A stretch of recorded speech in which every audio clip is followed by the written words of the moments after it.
Son los 2000 y comienza el gobierno de Carlos Kirchner.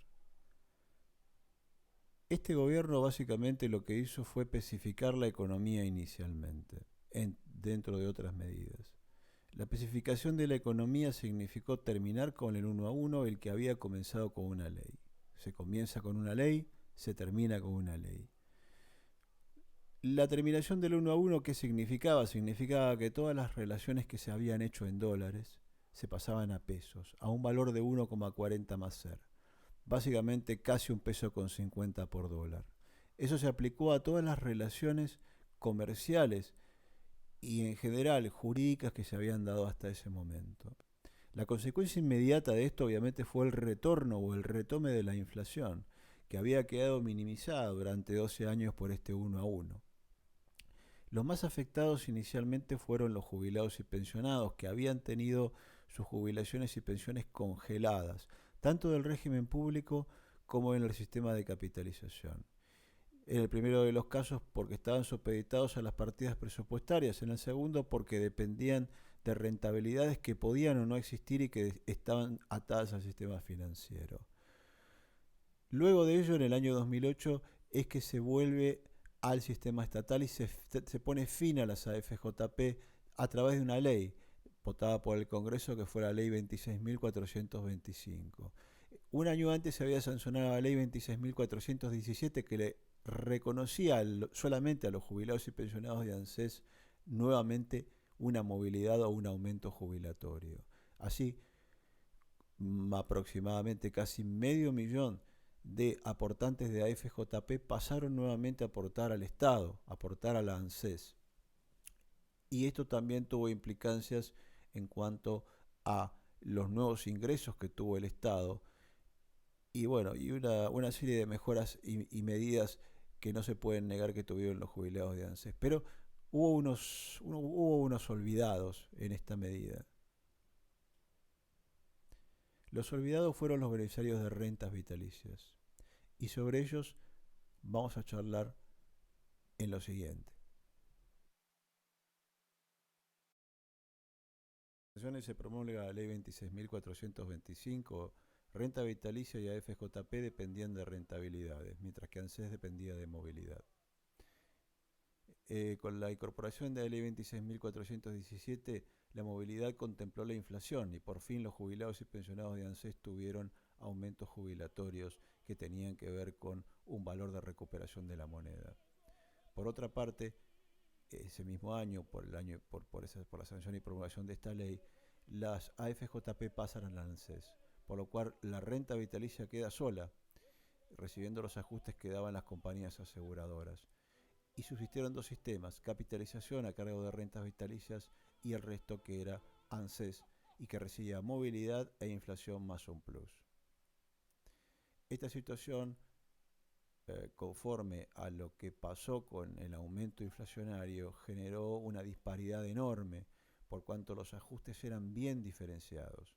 Mientras que en la renta vitalicia previsional el ajuste dependía de una fórmula que tenía que ver con los plazos fijos y una serie de ajustes que lo disminuían enormemente, el régimen de movilidad establecía que los aumentos jubilatorios tendrían que ver con índice general de salarios, partidas presupuestarias y la rentabilidad, es decir, las rentas que obtuviera el Estado a partir de la recaudación fiscal. Estamos muy complicados hasta acá, ¿no? Mucho número, estadística y fórmulas matemáticas. Sí, en general, cuando llegamos a este punto, lo mejor, siempre lo mejor, es explicarlo a través de la magia, porque solo la magia puede explicar qué pasó con los beneficiarios de rentas vitalicias a partir de acá. Manos mágicas le dirán la forma de aprender, con mismos trucos que de magia son. El resto depende de usted. Aquí tienen un experimento con una moneda de plata, un pañuelo. Bueno, vamos a hacer un poco de magia. Todos los meses, durante todos nuestros años de trabajo, nos fueron reteniendo un poquito de plata cada mes.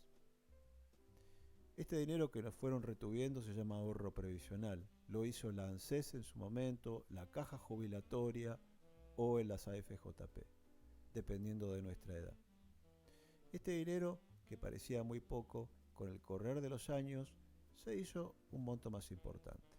Este ahorro previsional es el que se le transfiere después a la entidad, sea en su momento las AFJP y ahora la ANSES, para que nos pague la jubilación. En el primero de los casos, en la ANSES, pasa magia. Hay magia. La ANSES nos quita ese dinero, nos saca ese dinero. Y ese dinero desaparece. Y lo invierte en obra pública. ¿En qué es obra pública? Cualquier cosa. Seguridad, hospitales, etcétera, etcétera. No tiene ninguna obligación de rendirnos cuenta de ese ahorro. A cambio de eso nos tiene que pagar una jubilación. Y esa jubilación tiene que respetar la ley de inicial, o sea, del haber inicial, y tiene que respetar lo que se llama movilidad. Es decir, los aumentos jubilatorios tienen que ser conforme a una ley. Básicamente entonces empieza a aparecer mi haber, mi jubilación. Y como cobro con movilidad, y la movilidad no es más que un reconocimiento de la inflación con más un pequeño plus por ahora hasta que se modifique la ley, yo mes a mes recupero lo que la inflación me va sacando, con un poquito más. Entonces voy cobrando, la inflación me saca un poco, me vuelve a pagar, la inflación me vuelve a sacar un poco, y así, pero siempre con una pequeña ganancia. Esto es básicamente lo que le pasa con el régimen público. Los jubilados más o menos mantienen su haber, sea poco o sea mucho, pero no lo pierden. Pueden ganar un poco o no, pero en cualquier caso, al final lo conservan. Vamos al segundo caso, el segundo juego. Aquí tenemos una renta vitalicia. En la renta vitalicia previsional pasa exactamente lo mismo. Yo elegí en algún momento una renta vitalicia y ese dinero también se transfiere en este caso, a una compañía de seguros. Y también la compañía de seguros, véase que hace magia. Ese dinero desaparece. No es nuestro. Es indisponible. Pero a diferencia del ANSES, que lo gastaba en obra pública, la compañía aseguradora se lo guarda en el bolsillo. No me lo puede dar a mí, tampoco lo pueden gastar. Y sí se compromete también mes a mes a pagarme una jubilación, pero la jubilación es inicial. Se congela. No tiene ninguna obligación de pagarme aumentos, ni de reconocerme la movilidad, ni de reconocerme la inflación, y por lo tanto la inflación viene a cobrarme. Pero como no tiene plata, no hay aumentos, me empieza a sacar de lo que tengo. Y yo empiezo a perder el nivel adquisitivo, el poder adquisitivo. Poco a poco, sin ninguna piedad. Cada vez que pasa, cada mes que pasa, como yo no estoy cobrando aumentos o cobro muy poquito, está prácticamente congelado, esa plata la voy perdiendo. Bueno, es una magia un poco perversa, pero al final es magia. Es magia. Vamos a explicarlo un poco mejor. Hagamos magia entonces. Si yo hubiera depositado 827 pesos en una renta vitalicia en el año 2008, hoy tendría una renta de 1.367 pesos. Contrariamente, si lo hubiera hecho en la ANSES, ese haber inicial de 827 se hubieran transformado en 7.444 pesos. Si el haber hubiera sido más generoso, de 3.600 pesos, hoy en una renta vitalicia estaría cobrando 8.700 pesos. Mientras que, si esto hubiera pasado en la ANSES, 32.000, hubiera ganado 28.000 pesos de rentabilidad o de ajuste solamente en los últimos pocos años. Me parece que ha quedado claro en una matemática muy simple. Las consecuencias de esto también se extienden a todos, porque mientras que el haber mínimo garantizado es de 7.400 pesos y el promedio de lo que gana un beneficiario de renta vitalicia es 1.600 pesos, la canasta básica alimentaria para un jubilado son 16.134.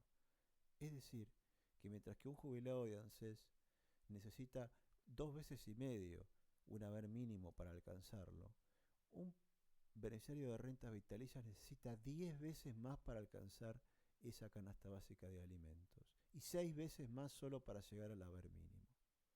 Esta es la actual situación que están padeciendo los beneficiarios de rentas vitalicias fruto de estos dislates.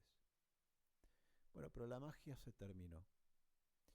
Y para la próxima vamos a cerrar con las soluciones que dio la justicia.